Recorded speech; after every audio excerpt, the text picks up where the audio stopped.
जी नाज़रीन, फिर से एक दफ़ा हूर चीखो-पुकार कर रही है कि अब कुछ भी बाकी नहीं रह गया, सब कुछ ख़त्म हो गया अम्मी, सब कुछ ख़त्म हो गया। तो नाज़रीन जी ऐसा ही है।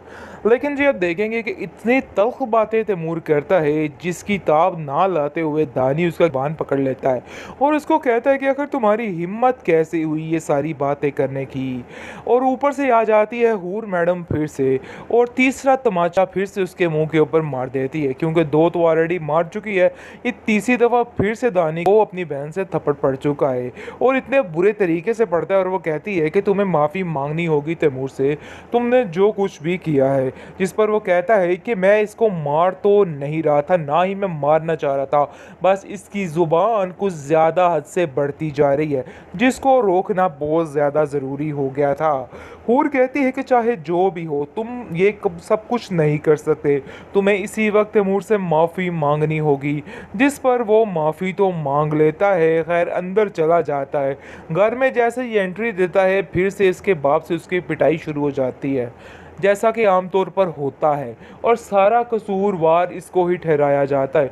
उसका बाप कहता है कि इसको बिल्कुल भी शर्म नहीं आ रही कि बेनुई के मुंह पे तमाचे मारने शुरू हो जाएगा, आखिर ये क्या तमाशा लगा के रखा है, तुमने उसका गिरेबान ही पकड़ लिया। जिसको सुनकर वो कहता है कि मैं ये सब कुछ नहीं करना चाहता, लेकिन मुझे इन सब चीज़ों के लिए मजबूर किया गया है जिसकी वजह से मैं ये सब कुछ कह रहा हूँ। आप देखेंगे जी तैमूर काफ़ी ज़्यादा उदास परेशान नज़र आ रहा है, क्योंकि उसको हैरत गुम हो गई है कि आखिर ये सब कुछ क्या हुआ है। दानी का ये रवैया देख के उसके ऊपर से तो ऐसे ऐसे ज़मीन ही गुजर गई हो कि आखिर ये सब कुछ क्या हो गया। लेकिन दानी वाज़े तौर पर ये कहना चाह रहा है कि मैंने ये सब कुछ जानबूझकर नहीं किया है और ना ही इन सब चीज़ों में मेरी कोई गलती है, तो इसलिए बेहतर यही है कि मुझे इन सब चीज़ों पर कसूरवार मत ठहराया जाए। जिस पर आप देखेंगे कि दानी की माँ कहती है कि मुझे यकीन है अपने बेटे पे, वो ऐसा कुछ नहीं कर सकता है, तुम फिक्र मत करो, बल्कि ऐसा कुछ हुआ ही नहीं है, ये सरासर गलतफहमी हुई और इस गलतफहमी को दूर कर दिया जाएगा। लेकिन इन सब चीज़ों से हालात काफ़ी ज़्यादा ख़राब हो चुके हैं। इस चीज़ का अंदाज़ा अभी हूर की माँ को नहीं हो रहा है और वो समझ रही है कि बस हालात बिगड़े नहीं बल्कि ठीक हो जाएंगे।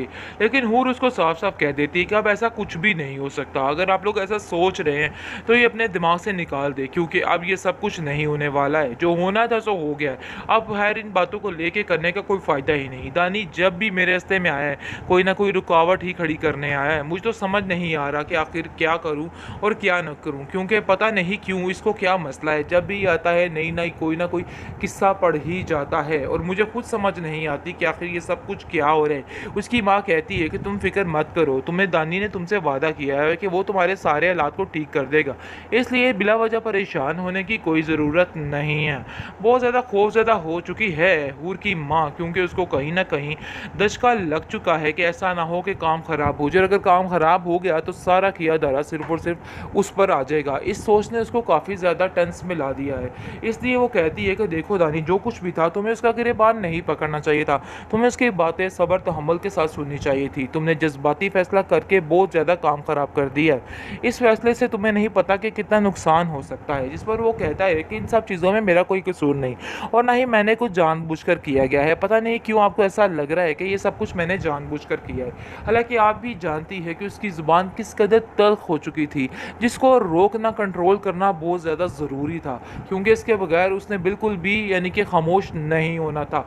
इस पर वो कहती है हाँ बाकी मैं तुम्हारी सारी बातों को एग्री करती हूँ, लेकिन इसका मतलब ये नहीं था कि तुम इतना बड़ा कदम उठा देते। अब वो लोग ज़्यादातर पक्के हो जाएंगे और बिल्कुल अपने दिमाग से ये बात निकाल फेंकेंगे और कहेंगे कि हम ऐसा कुछ नहीं करेंगे।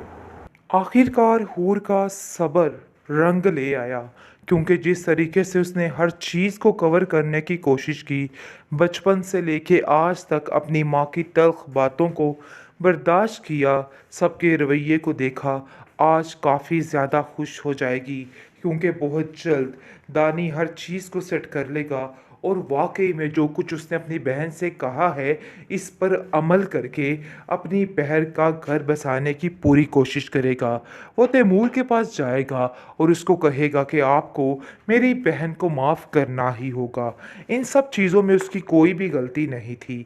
बहरहाल जी आप देखेंगे कि फ़िलहाल तो ऐसा कुछ भी नहीं हुआ, लेकिन बहुत जल्द ऐसा हो जाएगा, क्योंकि तैमूर अभी तक पूरे तरीके से पीछे नहीं हट पा रहा है। ये चीज़ उसकी माँ को बर्दाश्त नहीं, और वो कहती है कि बेटा ये किस किस्म का फ़ैसला किया है तुमने?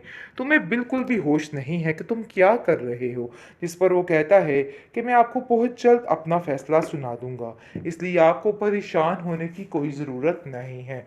लेकिन जो उसकी माँ अभी भी काफ़ी थरथराहट का शिकार है, क्योंकि वो समझ रही है कि अभी भी यहाँ कुछ चांसेस हैं कि अभी भी सारा कुछ बदल सकता है, जिसकी वजह से काफ़ी परेशान है। लेकिन हकीकत यही है, इसकी दाल नहीं गलने वाली। अभी भी सारे मामला ठीक हो जाएँगे, क्योंकि तैमूर के दिल में अभी भी कुछ इंसानियत बाकी है, जिसकी वजह से वो अपनी अगली ज़िंदगी को सही तरीके से गुज़ारने की कोशिश करेगा और हूर को इन सब चीज़ों के लिए माफ़ कर देगा, क्योंकि उसने सच्चे दिल से माफ़ी माँग ली थी। बहरहाल जी, अब देखेंगे कि किस तरीके से दानी बहुत परेशान हो चुका है और उसकी सारी उम्मीदें आगे से ख़त्म होती जा रही हैं। वो जैसे ही अपने इस चेहरे को देखता है, तो काफ़ी परेशान हो जाता है और खौफ़ज़दा हो जाता है कि आखिर ये सब कुछ क्या हो गया? कैसे ये सब कुछ ठीक हो सकता है?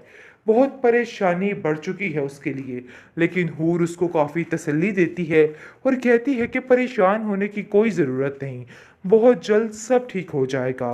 अगर तुमने ठान लिया है कि तुम मेरा घर बसाने में मेरी मदद करोगे, तो मैं भी तुम्हारे लिए दुआ को हूँ। मैं ज़रूर जाकर तुम्हारी हर चीज़ को मुश्किल को आसान करूँगी। लेकिन जी, आप देखेंगे कि हूर अभी खुद मुकम्मल तौर पर ठीक नहीं हो पाई। हूर के सारे मामलात सेटल नहीं हो पाए। लेकिन अब किसी की भी कोशिश नहीं, यानी कि उसकी माँ तैमूर की, वो हरगिज़ नहीं चाहती। जैसे ही दानी उसकी तरफ जाता है और कहता है कि मैं तैमूर भाई से बात करना चाहता हूँ, वो उसको साफ-साफ जवाब दे देगी और कहेगी कि नहीं, तुम मुझसे कोई बात नहीं करोगे। उसका भी वही जवाब होगा जो मेरा जवाब है, तो इसलिए बेहतर यही है कि तुम यहाँ से चले जाओ। जैसे ही वो घर आता है, काफ़ी उदास नज़र आता है। उसकी माँ इस चीज़ का सबब पूछती है कि आखिर बेटा क्या मसला है? क्यों तुम ऐसे परेशान हो? जिस पर दानी कहता है कि उसके घर वाले ही नहीं चाहते कि हूर इस घर में आए। असल बात ये है, लेकिन मुझे यकीन है कि बहुत जल्द सब ठीक हो जाएगा। उसकी माँ कहती है कि अब तुम उधर नहीं जाओगे, हमें थोड़ा इंतज़ार करना होगा, फिर जाकर सारे मामले सेट होंगे।